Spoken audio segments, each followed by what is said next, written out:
नमस्कार, मैं डॉक्टर रितिका गोयल हूँ और मैं बच्चों की चेस्ट स्पेशलिस्ट हूँ न्यू दिल्ली में। आज इस वीडियो में हम न्यूबॉर्न बेबीज में और 1 साल से कम उम्र के बच्चों में होने वाले वीजिंग के कॉमन कारण डिस्कस करेंगे।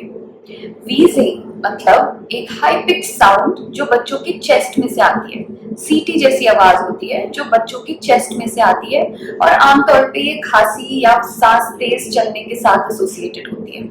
वीजिंग का मोस्ट कॉमन कारण इन बच्चों में कोई वायरल इन्फेक्शन होता है। इस कंडीशन को अक्यूट ब्रोंकियोलाइटिस बोलते हैं। ब्रोंकियोलाइटिस में बच्चों को खांसी जुकाम के साथ सांस तेज चलने की शिकायत होती है। इनके चेस्ट में सांस लेते टाइम गड्ढे पड़ते हैं जो आमतौर पे सारे पेरेंट्स को नजर में आ जाते हैं। ये बहुत ही चिड़चिड़े होते हैं, इनकी नाक बहुत बहती है, ठीक से खाना पीना नहीं खाते। ये एक वायरल इन्फेक्शन होता है जो 5 से 6 दिन में ठीक हो जाता है। कई बार इन बच्चों को एडमिट करके हमें ऑक्सीजन देनी पड़ती है और सपोर्टिव केयर देना पड़ता है।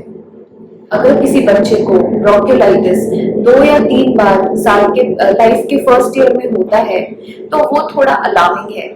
फिर हमें बच्चों की एलर्जिक टेंडेंसीज को भी फिगर आउट करना पड़ता है। कई बारी जिन बच्चों को एलर्जिक टेंडेंसीज होते हैं उन्हें लाइफ के फर्स्ट ईयर में 2 या 3 से ज्यादा एपिसोड्स ब्रोंकियोलाइटिस के होते हैं।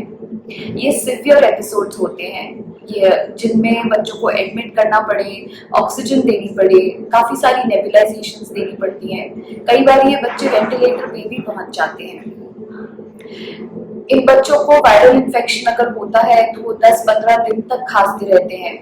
यदि ऐसी कोई कंप्लेन है तो हमें इन बच्चों को इवैल्यूएट करना चाहिए, इन्हें एलर्जिक प्रॉब्लम्स भी हो सकती हैं। तीसरा कॉमन कारण वीजिंग का बच्चों में होता है एस्पिरेशन निमोनिया।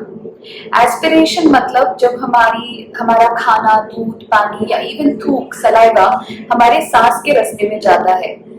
अगर ये सांस के रास्ते में जाता है, इन बच्चों को खांसी होती है और over a period of time इनकी लंग्स को डैमेज होने का खतरा भी रहता है।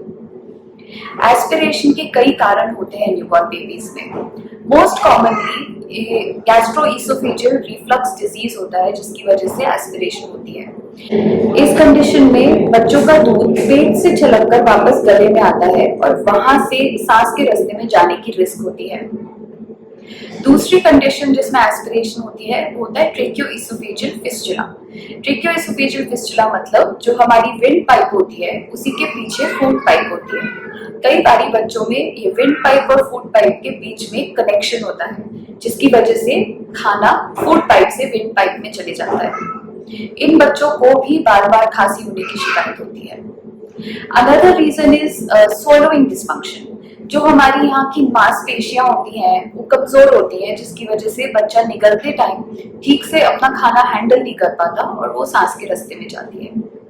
जिन बच्चों को एस्पिरेशन होती है उन्हें फीडिंग डिफिकल्टीज होती है, जैसे कि खाना खाते टाइम खांसी आना या इवन चोकिंग के एपिसोड होना, या खाना खाते टाइम कभी बच्चा नीला भी पड़ सकता है, बार बार वॉमिटिंग होना या वॉमिट इतनी ज्यादा हो कि नाक से खाना निकले और ये एपिसोड्स बार बार हो। ऐसे में उनको एस्पिरेशन की तकलीफ हो सकती है। The fourth cause that we consider in children जिनको वीजिंग हो रही है is any structural problem, मतलब बनावटी प्रॉब्लम सांस के रास्ते की या फिर कोई जेनेटिक इशू भी हो सकता है। अगर बच्चों को 2 से ज्यादा अधिक एपिसोड हो रहे हैं वीजिंग के तो ये सारी कंडीशंस भी रूल आउट कर लेनी चाहिए, और तो ये थोड़ी रेयर है बट पॉसिबल है। थोड़ी बनावटी प्रॉब्लम्स जो हम देखते हैं बच्चों में, उनमें से एक है ट्रेकियोमलेशिया, जिसमें हमारी सांस के रास्ते की वॉल की वीकनेस होती है और वो कमजोर होने के कारण बच्चों को तकलीफ देती है। अनदर इज जो हमारा गले के हिस्से होते हैं, जो उसको हम वॉइस बॉक्स बोलते हैं, उसमें बनावटी तकलीफ होने की वजह से जब बच्चे दूध निकलते हैं या खाना खाते हैं तो उनको खाना गले में फंसने की प्रॉब्लम हो सकती है। Some genetic conditions also lead to wheezing in children, like cystic fibrosis or bronchiectasis, immunodeficiency. अगर बच्चे को बार बार निमोनिया की शिकायत लाइफ के फर्स्ट ईयर में हो रही है और वो ठीक से पनप नहीं रहे हैं, उनका वजन नहीं बढ़ रहा है, तो हमें जेनेटिक प्रॉब्लम्स भी रूल आउट कर लेनी चाहिए। अगर किसी बच्चे को लाइफ के फर्स्ट ईयर में बार बार वीजिंग, सांस तेज चलना या निमोनिया की शिकायत है, तो ये कुछ कारण हो सकते हैं जो आपका बच्चा सफर कर रहा हो और उसको एक पीडियाट्रिक पल्मोनोलॉजिस्ट के पास कंप्लीट इवैल्यूएशन की जरूरत है।